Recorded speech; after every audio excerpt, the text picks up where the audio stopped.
Hi everyone, so today I'm teaching you how to paint these 5 simple watercolor leaves. Leaves can feel daunting, but they are simple, I promise you. You can do these, so let's get started. So today I have my Academy watercolor paper. It's 100% cotton. It soaks up the water quite nicely, but you don't have to use 100% cotton. You can use whatever you have. So I'm mixing up my green here. I have a sap green on my palette and just adding more pigment to my well, a little bit of water here. I'm gonna add this really bright green as well on the right, kind of mixing up some of that color here as well. So I don't want to use a saturated paint today. We're gonna do very watery mixes of that paint. And as you'll see, we're going to even dip our brush into water after the paint is on the brush, after we've used it, so we can lighten it up. So we're just gonna do a C-curve shape here just slightly for our stem. And we're gonna take this really light sap green color, little stem and C-curve shape. Wiggle your brush, C-curve shape, fill in the center. Let's just keep practicing. I put my paintbrush in water because I wanted to remove just a little bit of pigment. So again, C-curve shape, wiggle, wiggle, C-curve, wiggle, wiggle, fill in that center. I promise this will get easier as we're dipping into that other green color. C-curve shape, wiggle, wiggle, C-curve shape, wiggling, filling in that center. And as your muscle memory starts to remember all these things, it's going to get a lot easier.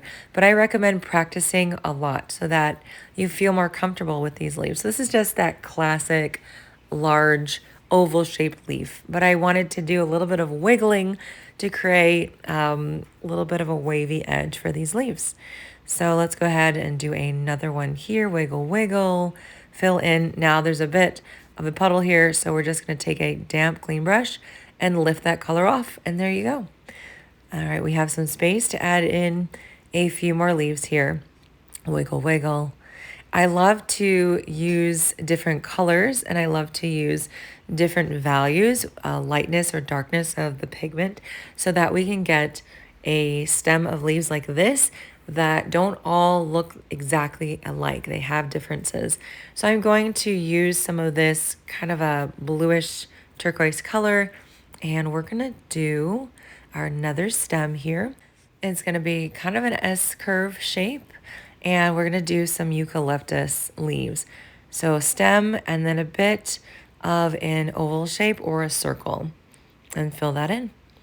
And we can play around with the same color and the same value of paint, or we could do lighter, or like I'm doing right here. I just dip my paintbrush in water, squeegee it off on the side, and then you have a nice lighter value of that same color.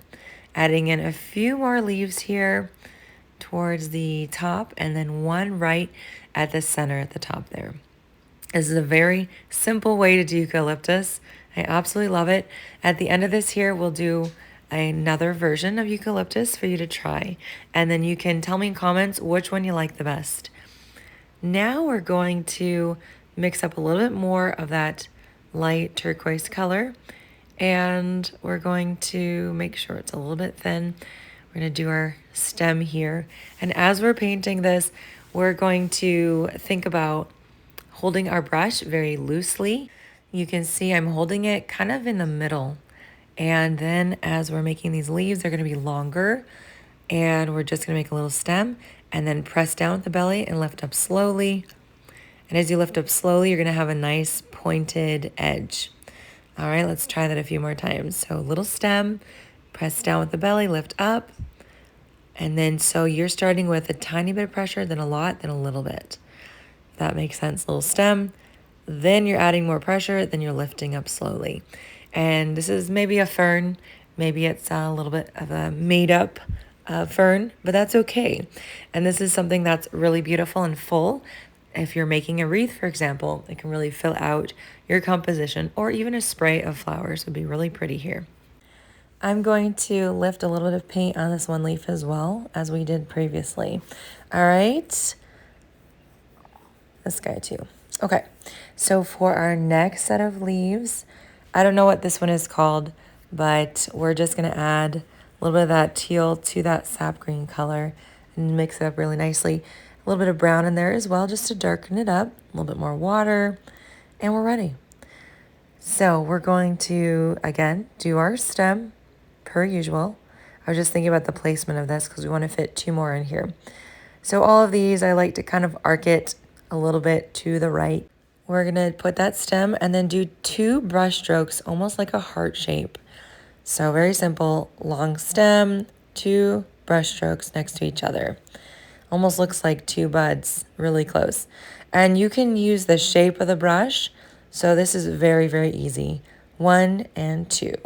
And of course, like we usually do, we're trying to get a little bit smaller as we get towards the tip of this spray of leaves.